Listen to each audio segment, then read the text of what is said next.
This is part 4 of the series on the President of India, and this video is also based on Spectrum's Indian Polity. In this video, we'll discuss on Ordinance Making Power of the President of India, meaning and rationale, scope, the legacy, the comparative perspective, use and misuse of the provision, checks and balances, judicial safeguards, parliamentary check.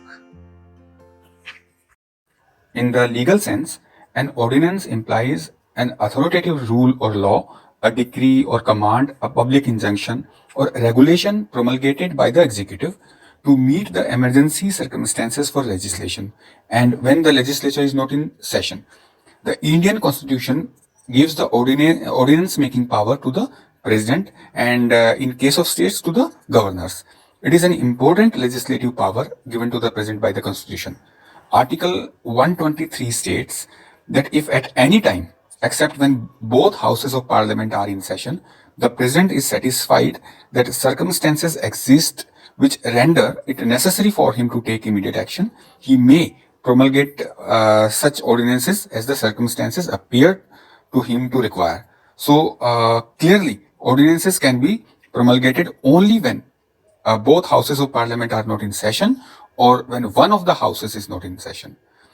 So the president should be satisfied that circumstances exist which require immediate action through an ordinance. The scope of the ordinance making power is coextensive with the legislative powers of the parliament. It means the ordinance may be of any nature that parliamentary legislation may take, given in Article 123(2). For instance, the ordinance may be retrospective, that is effective from an earlier date, may amend or repeal any law or act of parliament, or a previous ordinance itself. This is ensured by Article 13(3)(a), which says that law includes any ordinance. The president can promulgate ordinances only on matters mentioned in the union list and in the concurrent list. He can promulgate an ordinance in the state list if a particular state is under president's rule, and on the residuary powers. Why? Because in India, the residuary powers are with the center. An ordinance shall be void if issued beyond this ambit, as in Article 123(3). Moreover, it is subject to the same constitutional limitations as any legislation by the parliament. For instance, an ordinance cannot contravene the fundamental rights any more than an act of parliament can. So, if we put it in simple words, an ordinance cannot do what parliament cannot do. Ordinances differ from acts of parliament in three respects. Number one, the constitution cannot be amended simply by an ordinance. Number two, an ordinance is temporary by nature. Number three, after issuance of the ordinance, if parliament sits and enacts a law, giving it retrospective effect, since the issue of an ordinance, it is useless to challenge the constitutional validity of the ordinance. And this aspect was dealt in Garg versus Union of India case 1981. Now coming to the point when an ordinance can cease to operate. First, at the expiration of 6 weeks from the reassembly of parliament, when the houses of parliament are summoned to reassemble on different dates, the period of 6 weeks shall be calculated from the later of those dates. Number two, if resolutions disapproving it are passed by both houses of the parliament. Number three, when withdrawn at any time by the president, as in Article 123(2)(a) and b. An ordinance may also be allowed to lapse, that is not brought before parliament within the prescribed time limit. Now here it is important to note that mere disapproval or lapse of an ordinance does not affect actions taken under the ordinance when it was under operation. If, for example, certain posts are abolished by an ordinance which ceases to operate under Article 123(2)(a), such posts cannot be revived unless the parliament or legislature passes an act to that effect or creates new posts of like manner.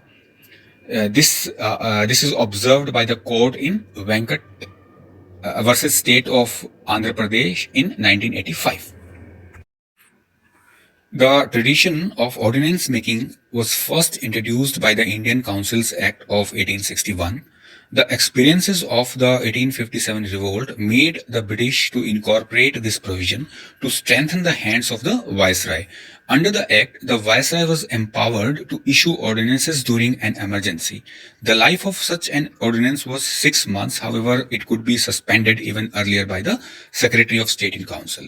The ordinance making power of the President in the Constitution of India is a relic or the trace of the Government of India Act 1935. The 1935 Act provided the Governor General as well as the governors of the provinces with the power to issue ordinances under their discretion or individual judgment. However, the founding fathers of the present Constitution did not retain all the ordinance provisions as they were. The striking differences are: first, now the president or the governor exercises the ordinance making power on the advice of the council of ministers, whereas the governor general or the governor under the 1935 act was to issue ordinances under his own individual judgment with regard to his special responsibilities. Second, unlike the 1935 Act, the present Constitution stipulates that the ordinance must be laid before the Parliament when it reassembles. Third, in the pre-independence period, the time limit for expiration, that is 6 weeks from the reassembly of both the houses of the ordinance, was not fixed. The maximum period of time for which an ordinance may remain in operation if it is disapproved by the Parliament is 6 months and 6 weeks. 6 months being the maximum period allowed between the two sessions of Parliament.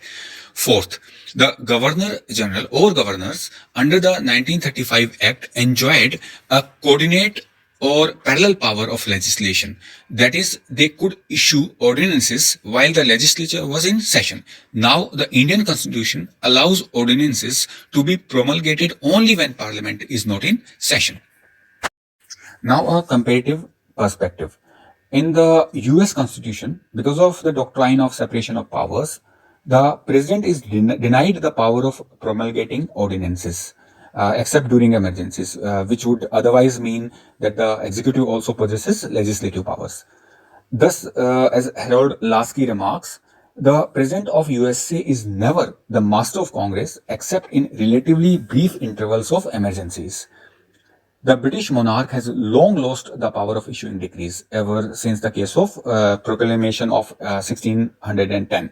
The British Parliament is supreme, unlimited, and is so transcendent and absolute as it cannot be confined either for persons or causes within any bounds.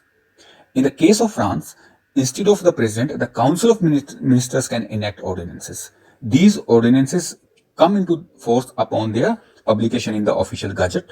However, they become null and void if the bill for their ratification is not submitted to the Parliament before the date set by the Enabling Act.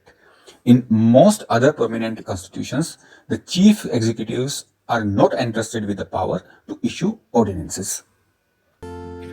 In next video, we will discuss use and misuse of the provision, checks and balances, judicial safeguards, parliamentary check, and after that we will discuss coalition government and India.